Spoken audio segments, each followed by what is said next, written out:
One of my favorite facts is that the most viewed TV episode of all time was the finale of MASH in 1983, which averaged 105 million live viewers.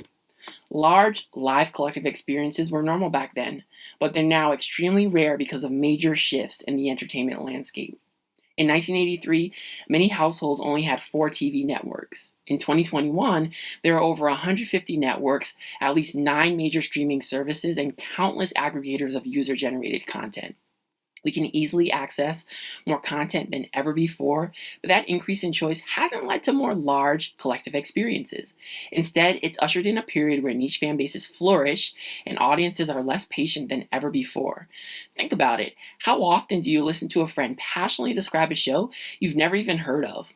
As the entertainment industry becomes more fragmented and collective viewing experiences decline, it will be key for all of us to track how these shifts not only impact our relationship with the content itself, but also our connections with each other.